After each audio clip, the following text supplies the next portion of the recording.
வணக்கம் மக்களே, நான் குணா. அதாவது என்ன சொல்றதுன்னு தெரியல எனக்கு. விஜய் பார்த்தீங்கன்னா, புரிதல் அரசியல்னா என்னன்ற புரிதலோட இருக்கா இல்லையான்னு தெரியல. தேர்தல் நெருங்க நெருங்க பார்த்தீங்கன்னா, என்னென்னலாம் பண்ணக்கூடாதோ அதெல்லாம் மட்டும் தான் தெளிவா பண்ணிக்கிட்டு இருக்காரு. இத்தனை நாள் அரசல் புரசலா வந்துட்டு அவருக்கு வந்துட்டு அவமதிப்பை ஏற்படுத்திக்கிட்டு இருந்த ஒரு செய்தியை வந்துட்டு அவரே தான் தலையில தானே மண்ணவாரி போட்டுக்கிற மாதிரி அவரே ஊர்ஜிதப்படுத்திட்டாரு. இப்போ 2 நாட்களுக்கு முன்னாடி பார்த்தீங்கன்னா, கல்பதி எஸ். அகோரம் இந்த தயாரிப்பாளர்கள் இருக்காங்கல்ல, அவங்க மகனோட வரவேற்பு நிகழ்ச்சி ரிசப்ஷன் வந்துட்டு நடந்திருக்கு.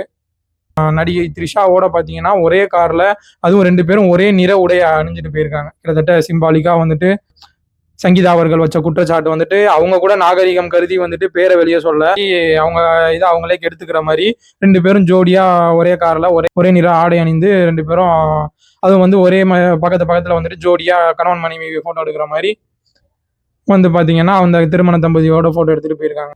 இனிமேலாவது அதாவது எவ்வளவோ முட்டு கொடுத்துட்டு இருந்தானுங்க. இதுக்கு மேல வந்துட்டு இன்னும் நீங்க முட்டு கொடுத்தீங்கன்னா உங்களை வந்துட்டு திருத்துறதுக்கு வழியே கிடையாது. இந்த நாய் வாழை நிமுக்க முடியாதுன்னு வாங்க. அடுத்த பழமொழி வந்துட்டு இதாக தான் இருக்கும். நாய் வாழை நிமுக்க முடியாது, விஜய் ரசிகரை திருத்த முடியாதுன்ற மாதிரி தான் வரப்போகுது. ஒரு பழமொழியவே உருவாக்க போறாங்கன்னு நினைக்கிறேன். ஏன்னா இப்பதான் குற்றச்சாட்டு வச்சிருக்காங்க. அதுல வந்துட்டு கொஞ்சமாவது பொறுமை காக்கணும், ஏதாவது பண்ணணும். இவங்க சங்கீதா மட்டும் இப்ப வந்துட்டு இந்த மாதிரி வழக்கு பதியாம இருந்தாங்க, விவாகரத்து வேணும்னு கேட்காம இருந்தாங்கன்னா, காங்கிரஸ் வந்துட்டு தாவேகாவோட இணையறதுக்கு வாய்ப்பு அதிகமா இருந்துச்சு. இந்த தேர்தலுக்கு பாத்தீங்கன்னா இவ்வளவு வந்துட்டு இழுத்துக்கிட்டு இருந்தது காங்கிரஸ் வந்துட்டு. ஏன்னா தாவேகா வச்சு நம்ம வந்துட்டு ஒண்ணு சீட்டுகள் அதிகமா கேட்போம், தரலன்னா நம்ம போயிட்டு இங்க சேர்ந்துருவோம்ட்டு ஒரு திட்டத்துல தான் இருந்திருக்கு காங்கிரஸ் தலைமை.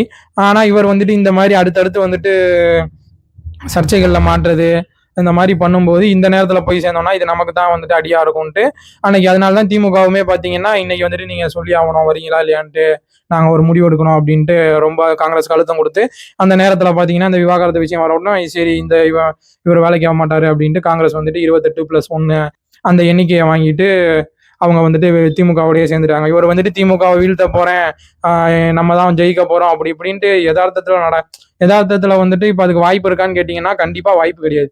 ஆரம்பிச்சு முதல் எலெக்ஷன்லயே வந்துட்டு இவர் ஜெயிப்பாரு, அந்த அளவுக்கு இவர் வந்துட்டு தூய்மையான செயல்கள் பண்ணியிருக்காரு, அந்த அளவுக்கு இவர் வந்து நன்மதிப்பு வச்சிருக்காரானா இன்னைக்கு தேதிக்கு வந்துட்டு சுத்தமா கிடையாது. எதிர்கட்சி ஆகிற வாய்ப்பு கூட வந்துட்டு இவருக்கு வாய்ப்புகள் ரொம்ப ரொம்ப கம்மி.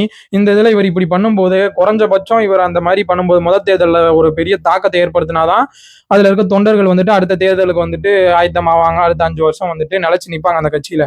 இவர் அதை பண்ணாம போயிட்டு இந்த மாதிரி சுய வாழ்க்கையில இவ்வளவு வந்துட்டு அடி மேல அடி வாங்கிக்கிட்டு தப்பு மேல தப்பு பண்ணிக்கிட்டு குறைஞ்சது காங்கிரஸையாவது வந்துட்டு அந்த கட்சியில இருந்து உடச்சு எடுத்துட்டு வருது, விஜயகாந்த் கட்சியை வந்துட்டு இங்க எடுக்கிறது, இந்த மாதிரி அரசியல் பண்ணாம இவர் சும்மா போயிட்டு ரசிகர்கள்ட்ட போயிட்டு பாரு கூட்டத்தை பாரு, இந்த கூட்டம் எல்லாம் ஓட்டு இப்ப இளைஞர்களா இருக்காங்க, பெருசா அவங்களுக்கு வந்துட்டு அரசியல் புரிதல் கிடையாது. இந்த மாதிரி இப்ப வந்துட்டு கல்லூரி போறவங்களுக்கு வந்துட்டு வீட்டோட கஷ்ட நஷ்டம் தெரியாது. ஏன்னா நானும் நம்ம எல்லாருமே அந்த காலகட்டத்தை தாண்டி தான் வந்திருப்போம். கல்லூரியை தாண்டி 20-21 வயசை தாண்டி வேலைக்குன்னு போகும்போது தான் நம்மளுக்கு யதார்த்தம் வந்துட்டு தலையில இடிக்கும். சரி, இத்தனை நாள் வாழ்ந்ததுலாம் ஒண்ணுமே கிடையாது, இனிமே தான் வந்துட்டு நம்ம வந்துட்டு இன்னொரு பிறவி எடுத்த மாதிரி தான் 21 வயசுக்கு மேல நிறைய வந்துட்டு சந்திக்க வேண்டியது இருக்கும், கஷ்டங்கள் அவமானங்கள் அந்த மாதிரி பல விஷயங்கள் இருக்கும். அப்படி நேரத்துல தான் வந்துட்டு நிறைய அந்த அறிவு சம்பந்தப்பட்ட விஷயங்கள் நம்மளுக்கு நிறைய தெரிய வரும், புரியும். அப்படின்றப்போ அப்பதான் ஒரு தெளிவு வரும். இத்தனை நாள் வந்துட்டு தேவையே இல்லாத விஷயங்களை வந்துட்டு நிறைய நேரத்தை செலவழிச்சிட்டோமே, தேவையில்லாத விஷயங்கள் பண்ணிட்டோமே அப்படின்ட்டு இந்த ரசிகர் மனப்பான்மை, அதுக்காண்டி சண்டை போடுறது, அதுக்காண்டி தேவையில்லாம கட் அவுட்ல பாலை வீணாக்குறது, இந்த மாதிரி பல விஷயங்கள் சம்மந்தப்பட்டு பண்ற பல விஷயங்கள் வந்துட்டு தப்புன்னு அதுக்கப்புறம் தான் புரியும்.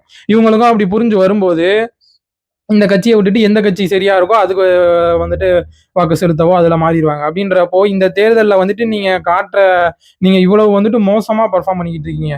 திமுக இதுக்கு முன்னாடி இருந்ததை விட இப்பதான் வந்துட்டு அதிக கூட்டணி கட்சிகள் இருக்கு. அதிக கூட்டணி கட்சிகள் இருக்கும்போது அப்ப பாத்தீங்கன்னா இந்த கூட்டணியில இருக்க கட்சிகள் அவங்க தொண்டர்கள் அந்த அவங்கள நம்புற மக்கள்லாம் அவங்களுக்கு தான் ஓட்டு போடுவாங்க. அப்படின்றப்போ நீங்க வந்துட்டு இப்ப தமிழ் தேசியத்தையும் வந்துட்டு நான் எடுக்கிறேன், திராவிடத்தையும் எடுக்கிறேன்றப்போ தமிழ் தேசியம் இந்த நம்ம நாம் தமிழர் கட்சியில இருக்க ஓட்டையும் பிரிக்கிறீங்க, இப்ப அவங்க வளர்ச்சியே தான் தடுக்கிறீங்க. இது எப்படி இருக்குன்னா திமுகவோட பி டீம் மாதிரி தான் இருக்கு. ஏன்னா இப்ப தாவேகா வந்த பிறகு ஒண்ணு திமுக வந்துட்டு பலத்தை வந்துட்டு இவங்க வந்துட்டு உடைச்சிருக்கணும், அது பண்ணாம திமுகவுக்கு மேலும் பலத்தை தான் சேர்த்திருக்காங்க.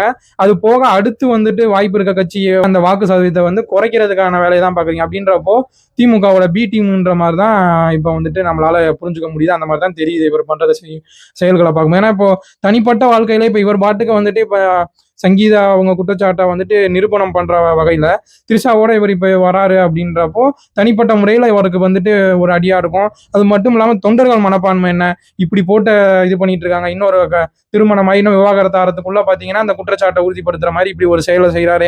சரி, இந்த ஆளுக்காக நம்ம வந்துட்டு துணை நின்றோம், இத்தனை நாள் வந்துட்டு சண்டை வரிஞ்சு கட்டிக்கிட்டு சண்டை போட்டுக்கிட்டு இருக்கோம் ஆன்லைன்லயும் நேர்லயும்ன்ற மாதிரி அவங்க வந்துட்டு மாறலா வந்துட்டு அவங்க மனசு வந்து உடையாதான், தேவையில்லாத விஷயம், இவரை நம்பினது தப்புன்ற மாதிரி இது பண்ணுவாங்க. இதெல்லாம் யோசிக்கணும் நீங்க.